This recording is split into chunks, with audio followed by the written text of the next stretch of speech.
दोस्तों नमस्कार, स्वागत है आपका हाइप क्लासेस में। आज हम लोग जो क्लास में करेंगे वो है बिहार की जनगणना 2011।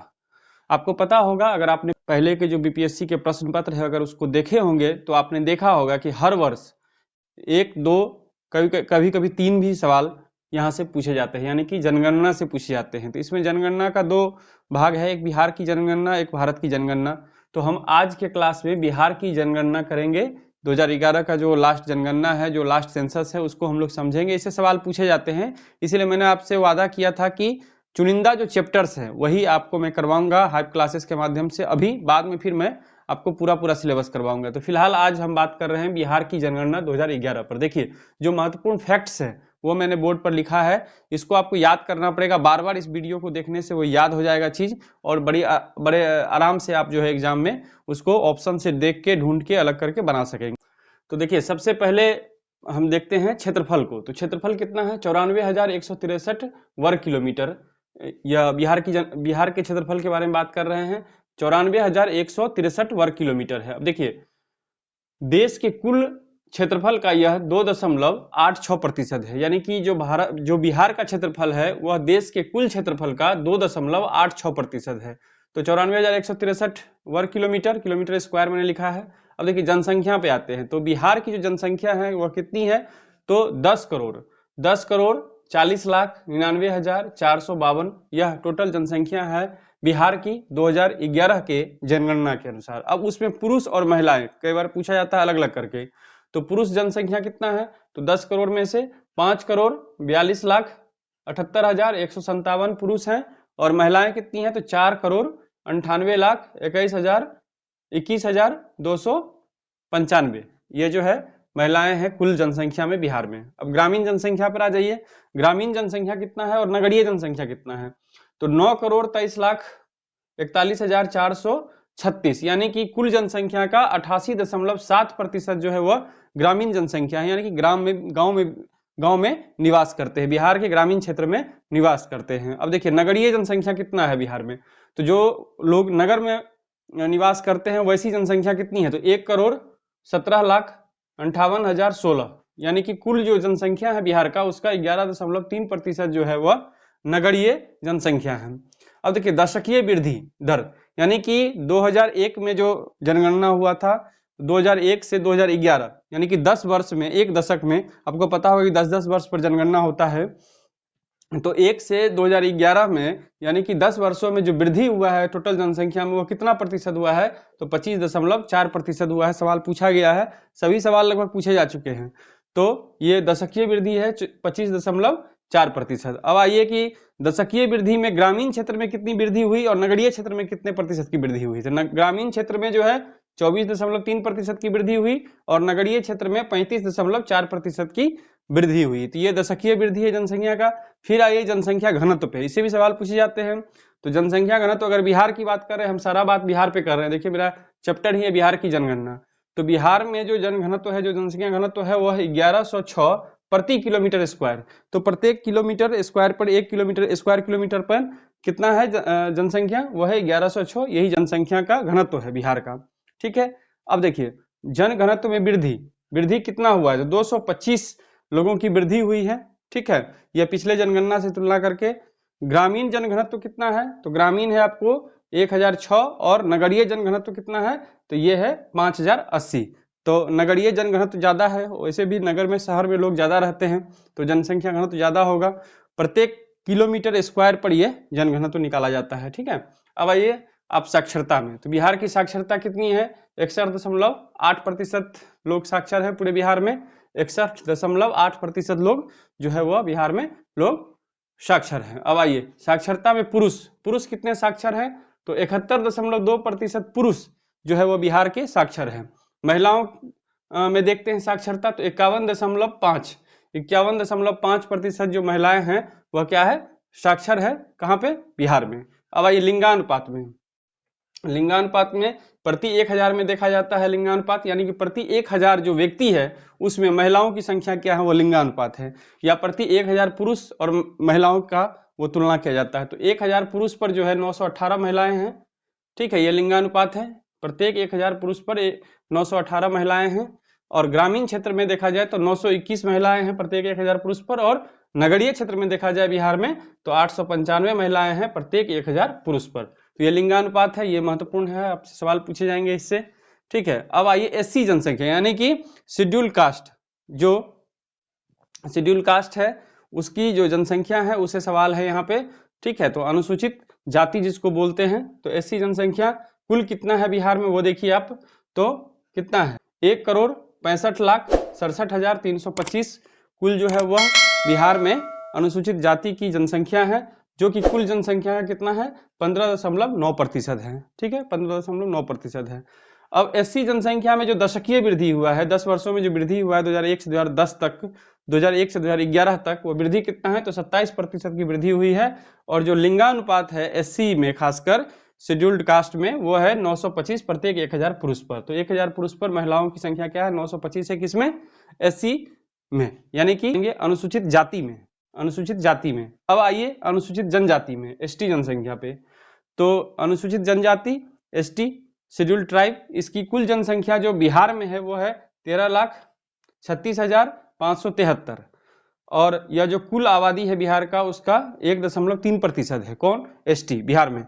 अब देखिए एसटी में जो दशकीय वृद्धि हुई है 10 वर्ष में जो वृद्धि है 2001 से 2011 में वो है 76.2% की वृद्धि हुई है।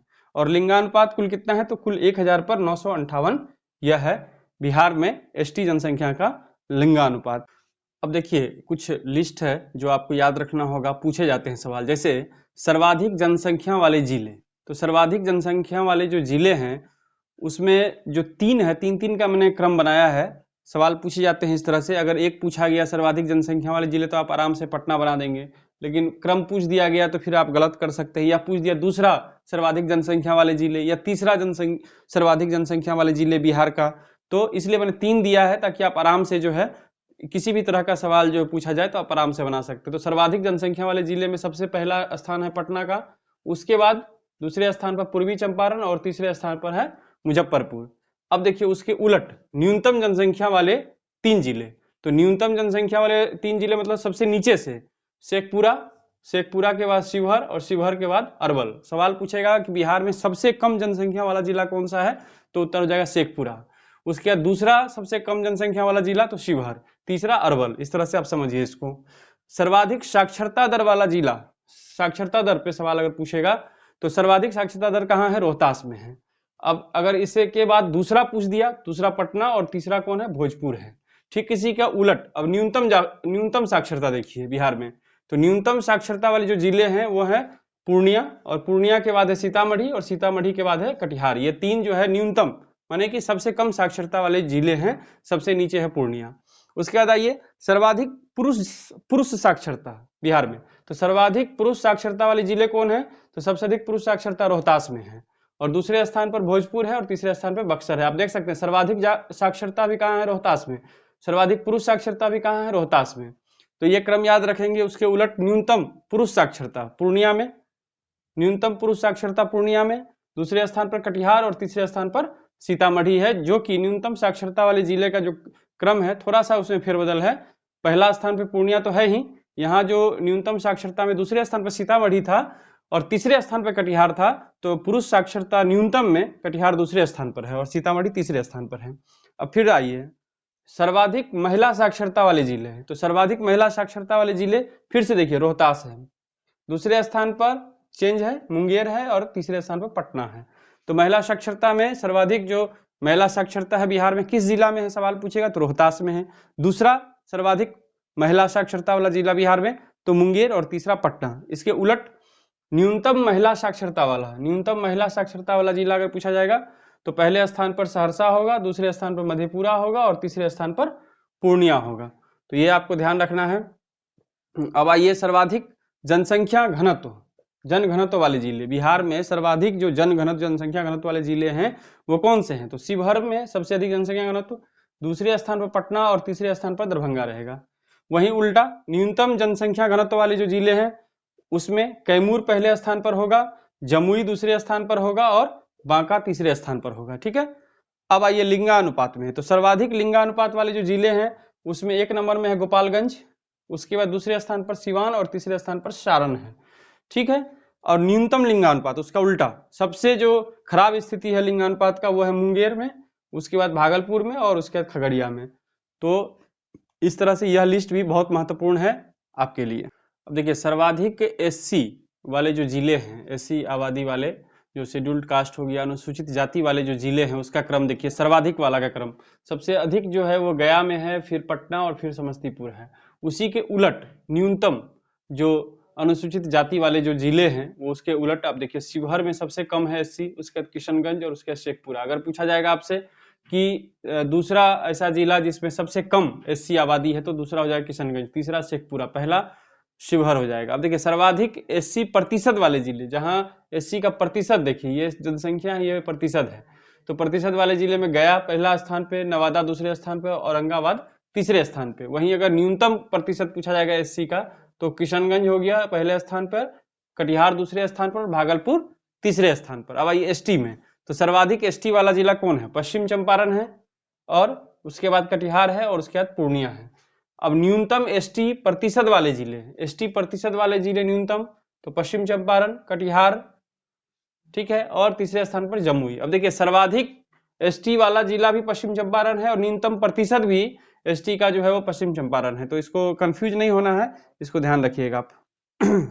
देखिए सर्वाधिक एसटी वाले जो जिले हैं वो मैंने बताया पश्चिम चंपारण, कटिहार और पूर्णिया। अब यहाँ जो है वो न्यूनतम एसटी प्रतिशत नहीं होके सर्वाधिक होगा, तो इसको ध्यान रखेंगे आप। सर्वाधिक एसटी प्रतिशत, सर्वाधिक एसटी प्रतिशत वाले जिले, यहाँ संख्या है यहाँ प्रतिशत है, तो पश्चिम चंपारण, फिर कटिहार और फिर जमुई हो जाएगा। अब आइए नगरीय जनसंख्या में, तो सर्वाधिक नगरीय जनसंख्या कहाँ है? पटना में है, और उसके बाद भागलपुर और उसके बाद फिर गया है। उसके बाद सर्वाधिक ग्रामीण जनसंख्या कहाँ है वो देखिए, तो देखिए पूर्वी चंपारण में सबसे अधिक ग्रामीण जनसंख्या है, दूसरे स्थान पर मुजफ्फरपुर और तीसरे स्थान पर मधुबनी है।